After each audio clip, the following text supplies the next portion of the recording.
So this should work. Hello, everybody. So I'm going to get started. I know we're right at the top of the hour. So this is the weekly Q&A for February 7th, 2020. And I am Jamie Hartman. I'm a functional nutritional therapy practitioner. And quick disclaimer, I do not treat or diagnose any disease. The information that is presented here is for general information only and should not be used as a substitute for medical advice. Always consult with your medical provider before making any changes to diet, supplement, medication, or exercise programs. So we have several questions from, I think, a total of 3 or 4 different people this week. So we will be going through all of these. If you're not watching live, you're watching this as a recording. So if you have questions as a follow-up to this, you can contact me. I'll make sure my email address is available where I post this, but it's easy to remember. It's Jamie, Jaime @gutsybynature.com, and you're welcome to email me anytime with follow-up questions or any other questions. So let's jump right into this. All right, here we go. So this first question was one that actually came in last week. This was Anne submitted this, and it's a good question. I'll read it and then I'll talk about it, my thoughts a little bit. Anne says, 8 years without conventional meds now and a lot of progression. Doctors suggesting meds, but intuitively feel not good. At crossroads, what is your suggestion? So Anne and anybody else for whom this applies, which I know it's a very common concern for a lot of people. First of all, I can't tell you what to do. I'm not a doctor. And even if I was, your doctor should be telling you it's your choice anyway. They get to tell you what they suggest. They may have strong feelings one way or another. And a doctor might even say they don't want to work with you anymore if you don't do what they suggest, because they may feel like they can't treat you. So that's just a little kind of preface here that, you know, doctors have that right. And I think it's okay. We should never be upset about that. They have to practice in the way that they feel is in line with their training, not just feel, but like know is in line with their training. So, you know, a conventional doctor is going to suggest medications because that's what they're trained to do. And they would be derelict in their duty if they did not, you know. So that's important to make sure that we respect their expertise. And if we choose to not follow their suggestions, that's fine, but that doesn't mean that we should denigrate the suggestion. We're our own choice. We're making our own choices. You should listen to intuition, but also consider all your options. I think that's really important. Make sure that you aren't just ruling something out because of an emotional reaction to it. I think a lot of people, especially people who come into my orbit who are trying to use AIP or trying to use healing methods that are not conventional, trying to use their diet and their lifestyle, really feel like having to take medication might be an indication that something they have tried has failed or that they didn't try hard enough. And I have to say that nothing could be further from the truth. You know, the conditions we're dealing with, if you have an autoimmune condition, is complex, and diet and lifestyle can make a huge, huge difference. But we shouldn't just rule out medication out of like a sign of like principle or stubbornness. So the word in here that really kind of sticks with me, Anne, is progression. I don't know what kind of condition Anne is dealing with. I don't know what her diagnosis is. I don't know what progression truly means, but I do know that there are, and I have firsthand experience with autoimmune conditions where progression of the disease, you know, where the disease can be progressive if it's not controlled, can end up meaning that you lose function permanently or lose body parts permanently. In fact, I live with one of those diseases and I live with the effects of it. I have Crohn's disease. That is my primary diagnosis. And I had surgery now over 10 years ago.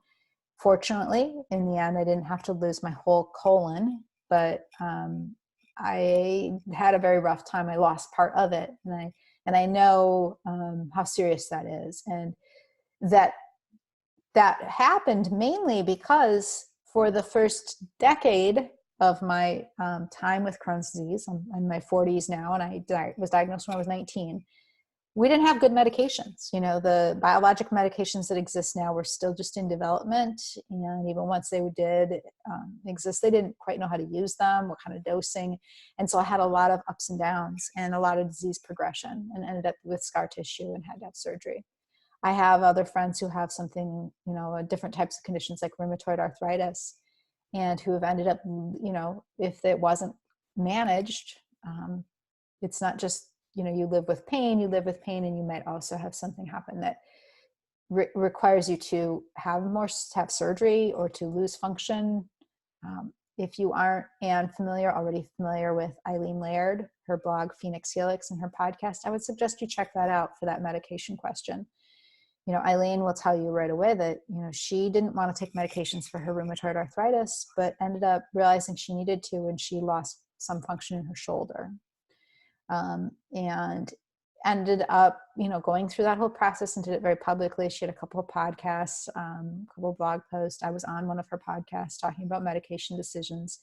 So it's a really personal topic, but I suggest you take it seriously and look into some of those resources, and don't be afraid to ask a lot of questions. You know, the doctor is very knowledgeable, of course, but you can get multiple opinions. You can ask them to consider other perspectives. You know, sometimes a doctor will say, this is the medication I suggest for you, and you might have heard something about another medication. You can ask the doctor what they think about this other one. You know, having a list of questions is something that I can help people with. This is one of the things that I do as a coach and as a NTP. I don't, you know, actually prescribe medications, and I can never tell you what you should do, but I can work with you to kind of come up with a list of questions that you might ask your doctor, or share with you what I've learned from other people's experience, so that you can be more informed as you make these decisions. And I can also just serve as like a sounding board. So that is something I do. For anybody else who's listening to this and who wants to talk more about medications, you know, you're going to hear me say more than once, like, I can't tell you what to do. It's definitely out of my scope of practice, and that would not be appropriate for me to do anything other than just be supportive of it. But I can help with asking those questions and help you prepare for it, and help you troubleshoot it, and help you, you know, kind of get established with whatever you end up deciding to do. So this message then is, you know, specifically for Anne. And if this was in line with what you were asking, and I've answered your question, I hope I have. If not, please let me know so we can talk more about this separately. All right. Next question. There are two questions that go together. These came from Patty, said I could use her name. And I put them together. She has a third question too that I kept separate, but these two went together because I feel like they play off of each other, and there's a lot of stuff in here. So first, just in case anybody's listening to this and doesn't see it, let me read the question to you. Those of you who can see it, you know, can read along, but I want to make sure we've all heard it. So Patty asked, how do you know if you have issues with gluten cross-reactivity? I was only diagnosed with leaky gut in September 2018, no autoimmune issues. My IgG4 panel came back as testing high for wheat, rye, barley, oat, and white potato. My Gliadin antibody IgG came back high at 22. What's the difference between gluten sensitive and gluten intolerant? Then she asks, separately, but I think these are related. Are all nightshades equally as reactive? I have been able to add in sweet peppers, but I'm nervous about trying tomatoes and white potatoes, and potatoes specifically, she says, because of the above test results. So there's a lot of different stuff in here, and I'm actually going to like jump right to the middle and answer the question that's at the end of her first part, because I think that's the easiest one. So the question is, what's the difference between gluten sensitive and gluten intolerant? And honestly, I'm sure there are people who use these terms and think they mean something different, but for the vast majority of people, these are just two words for the same thing. They're using them interchangeably. I think gluten sensitive is a popular term by restaurants because they don't want to actually stick their neck out and say that the food they're preparing is gluten-free if there's any gluten on the premises. So they'll say it's appropriate for people who are gluten sensitive. That way, if somebody who has celiac disease or an allergy to wheat, comes in and eats their food, they can say, well, we didn't promise we were gluten-free or wheat-free. We said we were just appropriate for gluten-sensitive individuals. Gluten intolerant, again, I think that people will use this term in a variety of ways. I think sometimes people use it just because maybe they just feel like it makes them, get bloated and not feel good. And so they're like, I'm intolerant to it. I must have trouble digesting it, kind of like how people are lactose intolerant. They don't feel good when they eat it, but they don't really have any kind of confirmed explanation for why it might be bothering them. So the difference between the two, you'd have to ask whoever's using the term if they mean any difference, but I don't think there's any difference. It's just ways of describing, I don't eat gluten because it makes me not feel good. It's different. Both of those terms are different than what somebody with a celiac disease diagnosis has to think about. So if you have celiac disease, you have an autoimmune disease that is triggered by exposure to gluten. So you're more than either of these. You're more than gluten sensitive. You're more than gluten intolerant if you have celiac disease. And then that goes back to the start of Patty's question. How do you know if you have issues with gluten cross-reactivity? So Patty, you probably already kind of know what that means, but anybody else who might be watching this recording or listening, cross-reactivity to gluten. This refers to this principle that there are certain foods, certain chemical compounds that occur in food, and normal, like healthy foods, like we're not talking about like weird, bizarre foods you should stay away from, but that there are certain foods that your body might misinterpret. So if your body has issues with gluten, it also might get confused essentially and act as if that food that you're eating is also the same as gluten. That's what cross-reactivity means. It means that somebody who has a gluten problem with gluten, would also have a problem with these other foods. And that's this explanation for why.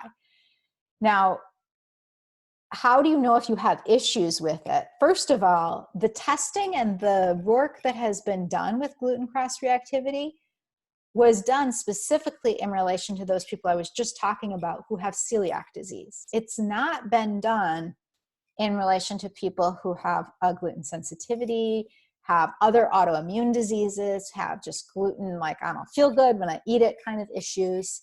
So this whole idea of gluten cross-reactivity, we read about it on blogs, we might hear about it from different people, and we get really worried. But you have to understand, first of all, that if you go back to the actual science of it, they were really only looking at people who have celiac disease. And we're talking about that specific provoking of their autoimmune disease. So for the rest of us, for those of us who don't have celiac disease or don't suspect we have celiac disease, it has not even been proven in any studies or even suggested by much, by the research that it could even be an issue. So most people don't have to worry about gluten cross-reactivity, unlike what the blogs and the, places where you might have read about it suggest you should. Even a person who has celiac disease or who is sure that they're having this gluten cross-reactivity, there are some blood tests that can be done to check for it. They're probably not very reliable, which I'm going to talk a little bit about in a second. But the biggest thing is probably just anything, like with anything. How do we know if we really have issues with the food? We have to do a careful elimination and a careful reintroduction. That's the gold standard for everything. For any kind of food sensitivity, any kind of food intolerances, is to remove the food. So if you suspect something, you want to cut it out and then reintroduce it. Now, to the middle part of Patty's question. She is talking about her IgG4 panel and her Gliadin antibody IgG numbers. For anybody who doesn't know what this is talking about, IgG4 refers to a type of food sensitivity testing that's supposed to indicate these delayed food intolerances that people have. So this is different than like a really traditional food allergy. We all kind of have a comprehension of what a really traditional food allergy is like. So when somebody has a peanut allergy, for example, and needs to have an EpiPen because if they had one bite of a peanut within, the time before they could get to the emergency room, they could be at death's door. That's not what that measures. So those would be an immediate reaction, an immediate immune-mediated allergic reaction, the peanut type scenario, the EpiPen scenario. IgG4 is working on this theory that there are foods people eat that are giving them delayed reactions and contributing to health problems that may not look like a traditional food allergy. So people will say, oh, you have asthma, you have arthritis, you have eczema, you have colitis even, you have, ulcerative colitis or a Crohn's disease type thing. Take this blood test, this IgG4 blood test. It'll tell us which foods you're eating that are provoking that delayed reaction that then looks like asthma or migraines, or there's all kinds of things that they'll say that this does. If you can't tell already by the way I'm talking about this, I have a little bit of skepticism about these tests, the IgG4 tests. They might one day be very useful, perhaps, but I think at this point they're more confusing than they are useful for most people. There are a lot of practitioners out there who want you to do them. You'll find a naturopath or a holistic doctor of some kind who will say, well, run this panel, and they're quite expensive. I don't think I've ever seen them for less than a few $100s at the minimum. So you're going to get this information, and supposedly it's going to give you all the answers, and then you know how to eat and you feel great. And the vast majority of people I come in contact with are not feeling any better. They're doing what the test says, and it hasn't fixed their problems. So that right then and there tells me that I'm suspicious of these. I also have heard from enough people with the understanding of the science that says there's a really high level of false positives for these tests, meaning that it'll tell you that you can't eat something you had a reaction to something that it really isn't true. It's a false positive. They're just mistakes that are made. And a high number of false negatives, so it'll miss things as well. So the gold standard for all of these issues with food is to always do an elimination diet, get to a point where you feel good. So if you've eliminated foods and you aren't feeling any better, you're not on the right track. The question of what to do next is the big question. But the fact is that when people say, but I've done elimination, well, we haven't done the right thing. We haven't yet hit the right answer. And then reintroduction to see. So, I hope that helps a little bit with this. I know those weren't really the questions. The real question was about gluten cross-reactivity and gluten sensitivity and gluten intolerance, but I hope some of this kind of helped you get a sense of that. So you've already done the test. So, what do you do from here? I don't necessarily know. If you had not taken the test yet, my advice would be for you to wait, to see what happens if you just do AIP and get to feeling better. I mean, all those foods you listed there are not included on AIP, or even just paleo. So they would give you a chance to see how you do by, adopting that diet, and then making sure it's a good nutrient dense diet, because it's not enough to just avoid the foods. You have to make sure you're getting all the nutrients you need. So then when we talk about, things that you react to when you're actually eliminating them and then reintroducing them, are they all equally as reactive? The great answer here is everything is individual. It's a good answer. This is a good answer. So the answer is we don't know for you. If you've been able to add in sweet peppers, that's great. That's really good. So that's what we want. We want to be able to, remove foods, see how we do, add them back in, and then find out if we can include them in our diet. They are different. And the reason they're different is because they are different plants, even though they're in the same family. So there's some differences between, what they actually will do in your body, what actual components of various, potentially problematic components they include. There are also different parts of the plant that we're eating. So one of the things that fascinates me is that a lot of people I know are able to reintroduce white potatoes pretty easily and fairly early on, especially if they peel those white potatoes, because the peel is where the highest amount of the glycoalkaloids that are really the kind of the problem in nightshades are found. So a lot of people will find that if they eat just peeled potatoes, they actually do just great with them. Tomatoes sometimes are the trickiest. And one of my theories, this is just a theory, is that not only is it high in those glycoalkaloids and the agglutinins, but it is also including, it's a fruit. Includes the seeds. So instead of with potatoes, we're eating the root, which is probably relatively inert. The tomatoes are not only part of that nightshade family and have the nightshade components, but they include the seeds. And the seeds have another level of trying to mess with our immune system for various reasons. So that's my theory, but that doesn't mean that you would never be able to eat tomatoes. You might be able to. So you should not operate under the assumption that if you can have one of the nightshade family, you can have all of them. Nor should you operate under the assumption that because somebody else can't ever add in tomatoes, that you never would be able to either. That's important. You know, we're all unique, and each of these foods is unique, and our ability to consume them is going to vary depending on our needs and where we are in life and how our health is and everything else, reading and all kinds of factors. So as far as the potatoes, because of the above test results, I think, Patty, you already know how I feel about those test results. So I wouldn't worry about the potatoes based on that. I think that that might be meaningful, but the only way to know would be for you to just try them. So if you're feeling strong, if you're feeling good, go ahead and give those potatoes a try and see how you do. The next question also came from Patty, but it's on a different path, a different kind of angle of everything. So I thought I'd separate this one out.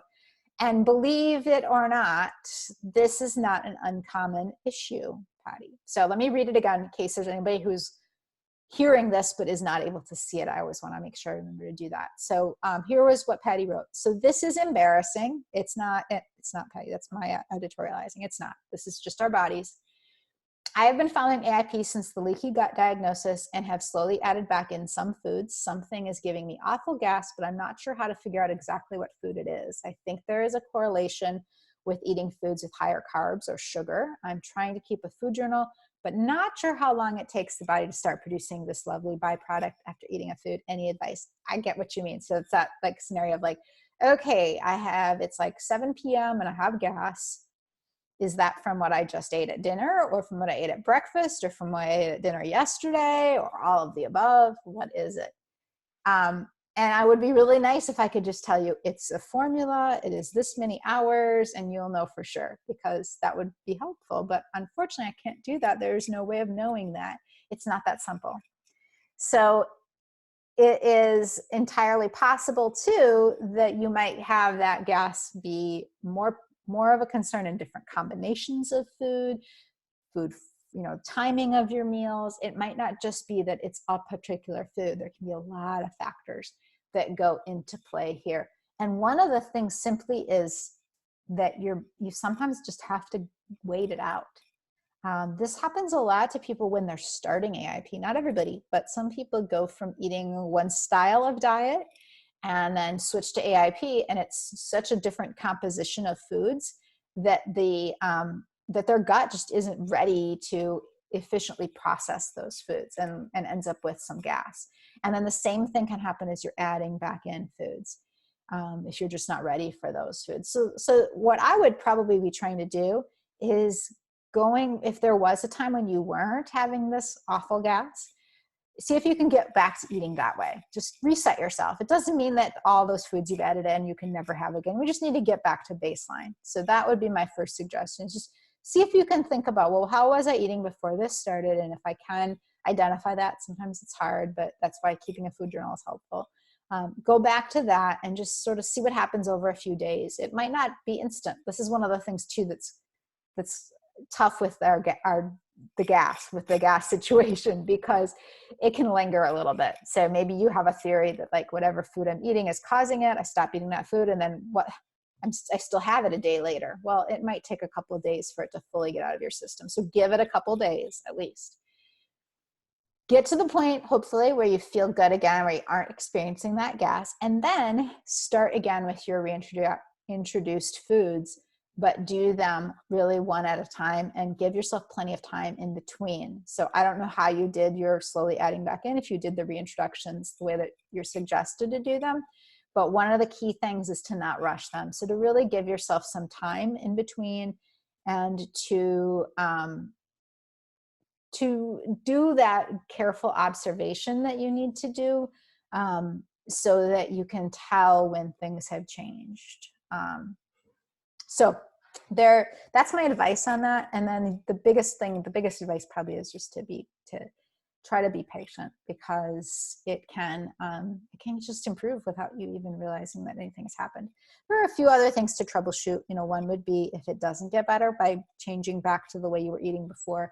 Maybe ask that same, your practitioner, as I'm guessing you have one who does kind of testing like this, if they might want to consider doing a SIBO test, a breath test, perhaps. I wouldn't rush to that, but that's a possibility. I would also be checking to make sure that you're eating in a relaxed state, because that is one thing that, digestion actually starts before you start eating. It starts by your brain kind of getting in that rest and digest mode, so you're not stressed.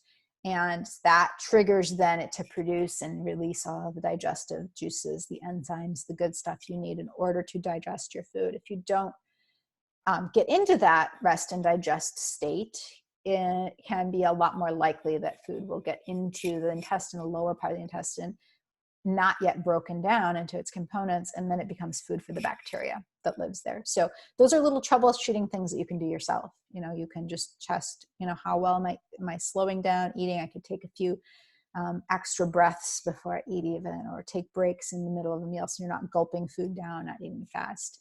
That alone can make a difference for some people. So again, it may not be that it's exactly a food that you have to figure out. There may be some other factors at play, and I would, try to keep those all in mind as you're troubleshooting this. So I'm just checking the time. Looks like I've got about 4 more minutes. Let's see if we can jump to one more question.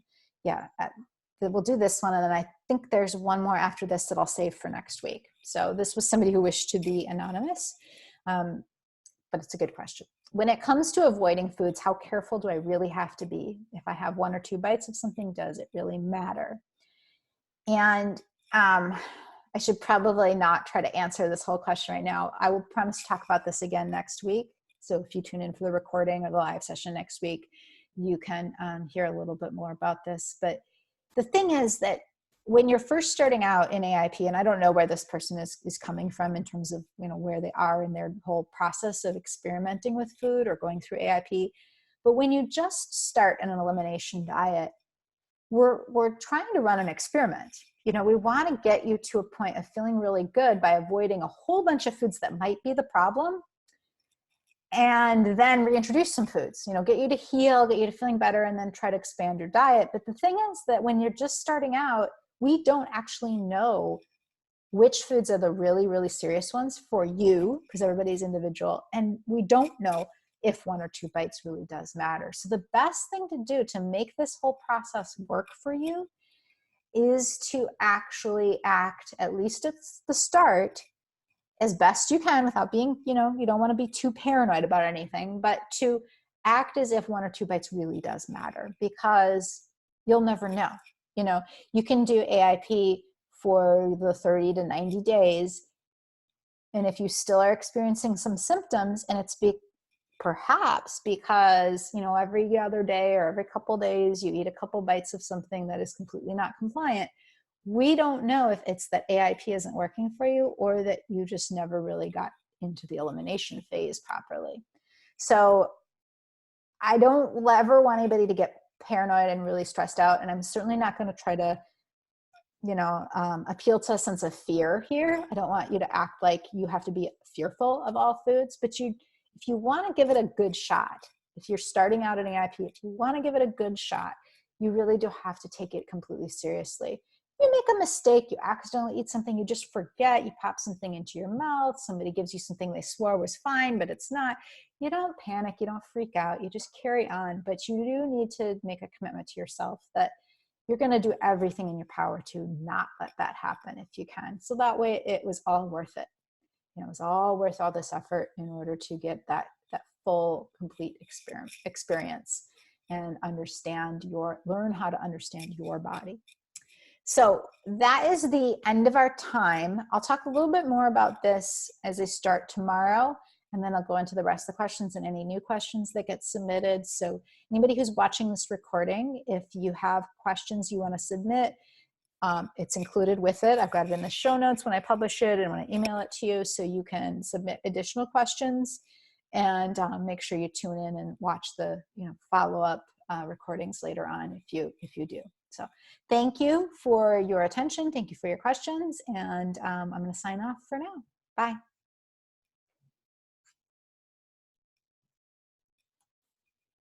All right.